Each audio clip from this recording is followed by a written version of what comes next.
का हमारा topic Sumo deadlift और कन्वेंशनल डेडलिफ्ट के ऊपर है। सो बेसिकली ये तो सबको पता है कि कौन सी डेडलिफ्ट में हमारा लेग का कौन सा पोर्शन ज्यादा इन्वॉल्व रहता है या ज्यादा कंसंट्रेटेड रहता है। सो इनको छोड़ के हम और डिफरेंसेस देखेंगे कि कौन सा हमारे लिए बेनिफिशियल हो सकता है या फिर मतलब हम मैक्सिमम बेनिफिट किस डेडलिफ्ट से अपने लिए ऑब्टेन करें। सो आप जो भी डेडलिफ्ट मारते हो या जो भी आपको पसंद है कमेंट बॉक्स में जरूर बताएं। सो सबसे पहले हम कन्वेंशनल डेडलिफ्ट पे देखते हैं। इसमें हमारा फीट का स्टांस नैरो ही रहता है, ठीक है। शोल्डर विड्थ या कई लोग उससे अंदर भी ले लेते हैं, कई उससे थोड़ा बाहर भी ले लेते हैं, ये डिपेंड करता है, ठीक है। सो इसमें हम देखें तो हमारी सेंटर ऑफ ग्रेविटी यहाँ सेंटर पे कहीं लाई करेगी, हमारी बेली बटन इसके अराउंड कहीं ना कहीं यहाँ लाई कर रही होगी, ठीक है। जब भी हम वेट को लिफ्ट करेंगे इसमें हम जितना फोर्स अपने हमारे फीट से जितना फोर्स ग्राउंड के लिए जाएगा, ग्राउंड भी अपोजिंग फोर्स देगा, उस अपोजिंग फोर्स के कारण हम लोड अपना लिफ्ट कर पा रहे हैं। तो सेंटर ऑफ ग्रेविटी यहाँ कहीं लाई कर रही है, इस पोजीशन में भी और लिफ्ट करने के बाद इस पोजीशन में भी, दोनों पोजीशन में मेरी सेंटर ऑफ ग्रेविटी मेरे बेली बटन के अराउंड कहीं ना कहीं लाई कर रही है, ठीक है। वहीं मैं बात करूं अगर सुमो डेडलिफ्ट की, इसमें मेरा फीट का स्टांस वाइडर है, ठीक है। इसको भी हम दो तरीके से मारते हैं, वो आगे बताऊंगा। सो इसमें मेरा फीट का स्टांस वाइडर है, तो इसमें मेरी सेंटर ऑफ ग्रेविटी ये मेरी पोजीशन हो गई, ठीक है। स्टार्टिंग पोजीशन ये है मेरी, फिनिशिंग ये हो गई। तो स्टार्टिंग पोजीशन ये है मेरी, तो उसमें मेरी सेंटर ऑफ ग्रेविटी भी यहाँ कहीं लाई कर रही है मेरे बेली बटन के अराउंड, ठीक है। तो आप देखोगे कि कन्वेंशनल डेडलिफ्ट के कंपैरिजन में इसमें मेरी सेंटर ऑफ ग्रेविटी फ्लोर के ज्यादा नियरर है, ठीक है। कन्वेंशनल में मेरी सेंटर ऑफ ग्रेविटी सपोज यहाँ थी और अब मैं सुमो ले रहा हूँ तो मेरी सेंटर ऑफ ग्रेविटी यहाँ आ गई नीचे, तो काफी डिफरेंस आ गया। तो सेंटर ऑफ ग्रेविटी मेरी फ्लोर के जितने पास होगी मेरा बैलेंस उतना सही रहेगा, ठीक है। जितनी ज्यादा हाइट में मेरी सेंटर ऑफ ग्रेविटी जाती रहेगी उतना ज्यादा अनबैलेंसिंग का चांसेस मेरा बढ़ जाता है, ठीक है।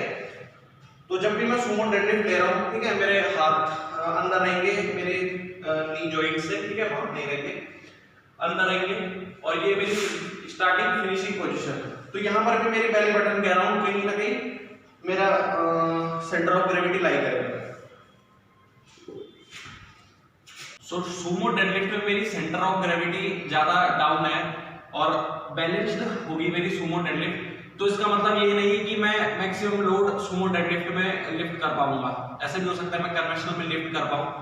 पर्पस सिर्फ आपको डिफरेंस बताना है, ठीक है। ये आपके ऊपर डिपेंड करता है, आपके बॉडी के ऊपर डिपेंड करता है कि आपके लिए कौन सी फॉर्म। जैसा आप देखोगे कि वर्ल्ड रिकॉर्ड सारे के सारे कन्वेंशनल डेडलिफ्ट्स के ही हैं, ठीक है।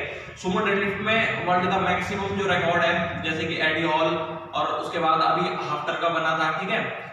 तो उनके जो वर्ल्ड रिकॉर्ड्स हैं वो कन्वेंशनल डेडलिफ्ट ही मारते हैं, सुमो डेडलिफ्ट तो मारते नहीं है, ठीक है।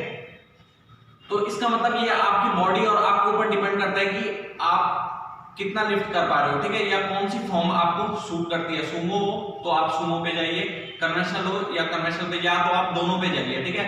वैसे मेरे हिसाब से तो आपको दोनों करनी चाहिए ताकि आप बेटर डिफरेंशिएट कर पाए अपने अकॉर्डिंग। सो सुमो डेडलिफ्ट और कन्वेंशनल डेडलिफ्ट में सबसे ज्यादा फर्क आता है रेंज ऑफ मोशन का, ठीक है। यानी ग्राउंड से हमें बार को कन्वेंशनल डेडलिफ्ट में ज्यादा ऊपर तक लाना पड़ता है, ठीक है, यानी वर्क ज्यादा कराना पड़ेगा ऑब्वियसली। और सुमो डेडलिफ्ट में कम कराना पड़ता है क्योंकि रेंज ऑफ मोशन कम हो जाता है बार का। अब सुमो डेडलिफ्ट के मारने के भी दो तरीके हैं। वैसे तरीके तो नहीं कह सकते हम, केवल स्टांस का फर्क आता है, मगर बहुत कुछ डिफरेंस आ जाता है उन दोनों में। तो पहला तरीका तो ये होता है हमारा सुमो डेडलिफ्ट का, ठीक है। तो इसमें जो हमारा लेग का ये वाला पोर्शन है, ठीक है, नी से नीचे का और एंकल तक का, ये परपेंडिकुलर है, देखो फ्लोर के, ये फ्लोर हो गया मेरा और ये ऊपर हो गया परपेंडिकुलर, यानी यहाँ पर मेरा 90 डिग्री का एंगल फॉर्म हो रहा है, ठीक है। तो सबसे पहला तरीका तो ये है मेरा सुमो डेडलिफ्ट का। और दूसरा तरीका होता है कि इसमें और भी ज्यादा, ये बात थोड़ा छोटी है मगर ओलंपिया बार और बड़ी होती है, तो उसमें ये तरीका है दूसरा। तो इसमें क्या होता है, इसमें हमारा फीट का स्टांस और ज्यादा वाइडर है, तो इसमें ये पोजीशन हमारी बनती है, ठीक है। तो इसमें फ्लोर और हमारे लेग के बीच में एक सर्टेन एंगल होगा, 90 डिग्री नहीं होगा, ठीक है। अगर इधर से काउंट करेंगे तो एक ऑब्ट्यूज एंगल फॉर्म हो रहा है, इधर से काउंट करेंगे तो एक एक्यूट एंगल फॉर्म हो रहा है हमारा, ठीक है। अदर देन 90 डिग्री कुछ भी हमारा एंगल बनेगा, ठीक है, डिपेंड करता है आप कितने ज्यादा लेग्स को स्प्रेड कर रहे हो या नहीं कर रहे हो। सो सबसे पहले हमारा नैरो स्टांस सुमो डेडलिफ्ट, ठीक है। तो नैरो स्टांस में ये हमारी बार हो गई, ठीक है, ये मैं हूँ और ये मेरे लेग्स हो गए। तो यहाँ पर मेरा ये हो गया फ्लोर के साथ लेग्स का 90 डिग्री का एंगल फॉर्म हो रहा है, ठीक है। तो जब भी मैं ग्राउंड के लिए फोर्स लगाऊंगा तो ये फोर्स मेरा फीट होगा जो मेरा, उससे परपेंडिकुलर सीधा सीधा फ्लोर की तरफ लग जाएगा और फोर्स अपोजिंग फोर्स देगा और बार ऊपर लिफ्ट हो जाएगी, ठीक है। मैं नीचे के लिए फोर्स लगा रहा हूँ और बार ऊपर के लिए लिफ्ट होती जा रही है मेरी, ठीक है। तो उसमें कोई जैसे कन्वेंशनल डेडलिफ्ट में मेरा डायरेक्ट फोर्स नीचे लगना है ग्राउंड के लिए, कन्वेंशनल डेडलिफ्ट में भी ऐसे ही फोर्स लगेगा मेरा नीचे के लिए फीट से और मेरी बार ऊपर रेज होती जाएगी, ठीक है। सेम इसमें भी बस केवल स्टांस का फर्क है, इसमें वाइडर स्टांस है मेरा और हाथ मेरे अंदर हो जाएंगे। सुमो कन्वेंशनल डेडलिफ्ट में मेरे हाथ बाहर रहते हैं और डिफरेंस आता है सिर्फ तो किसका, रेंज ऑफ मोशन का, दोनों में। इसमें रेंज ऑफ मोशन कम हो जाता है, कन्वेंशनल में हमारा रेंज ऑफ मोशन बढ़ जाता है। अब यही बात करें हम वाइडर स्टांस सुमो डेडलिफ्ट की, तो वाइडर स्टांस सुमो डेडलिफ्ट में ये हमारा फीट और फ्लोर के बीच का एंगल, अगर इस साइड से देखूं तो मैं ये कोई मेरा एक्यूट एंगल है, कुछ भी हो सकता है, ठीक है, मगर कोई भी एक एक्यूट एंगल है, और इस साइड से देखूं तो मेरा ऑब्ट्यूज एंगल है, ठीक है। ये मेरी बार हो गई। इस कंडीशन में जब मैं ग्राउंड के लिए फोर्स लगाऊंगा तो मेरे ये फोर्स है ये एक सर्टेन एंगल पे लगेगा, ये है मेरा सर्टेन एंगल पे।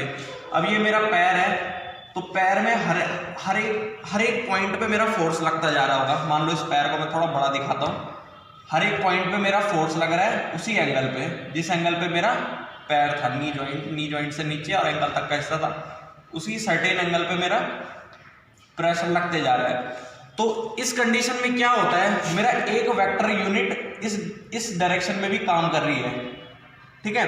इस कंडीशन में तो सिर्फ नीचे जा रहा था और ऊपर के लिए फोर्स लग रहा था, मगर इस कंडीशन में सारे फोर्सेस मेरे इस डायरेक्शन में लग रहे हैं, इस एक सर्टेन एंगल पे, और एक वेक्टर यूनिट मेरा बाहर के लिए लग रहा है, यानी एक फोर्स मेरा बाहर के लिए भी लग रहा है, ठीक है, आउटवर्ड, इस साइड भी आउटवर्ड।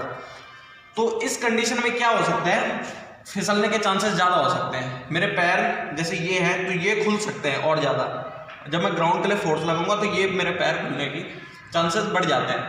तो हमें क्या करना है, जब भी हम ये डेडलिफ्ट मारें, हम देखें कि हमारे जो जूते हैं वो अच्छे होने चाहिए, फ्लोर हमारा एकदम फ्रिक्शन होना चाहिए फोर्स में, अच्छा स्लिपरी फ्लोर नहीं होना चाहिए। तो इन चीज़ों को बहुत ज़्यादा आपको इसमें ध्यान रखने पड़ेगा, ठीक है। सो मैं personally wider stance Sumo deadlift perform करता हूँ और मेरा बेस्ट रिकॉर्ड है उसमें, ठीक है। कन्वेंशनल में उतना हैवियर नहीं जा पाता हूँ जितना बेस्ट मैं अपना वाइडर स्टांस सुमो डेडलिफ्ट में दे पाता हूँ। तो ये आप पे डिपेंड करता है, मेरे पैर कभी भी स्लिप नहीं होता, उसमें मैं परफेक्ट रहता हूँ एकदम बैलेंस पोजीशन में। तो ये आप पे डिपेंड करता है कि आपकी बॉडी को कौन सा सूट करता है। सो इस वीडियो से सिर्फ पर्पस आपको डिफरेंशिएट करना था, ताकि आप डिफरेंशिएट कर पाओ डेडलिफ्ट के ऊपर, ठीक है, सुमो और कन्वेंशनल डेडलिफ्ट के ऊपर। बाकी ये आपके ऊपर डिपेंड करता है कि आप अपना बेस्ट किस में दे सकते हो।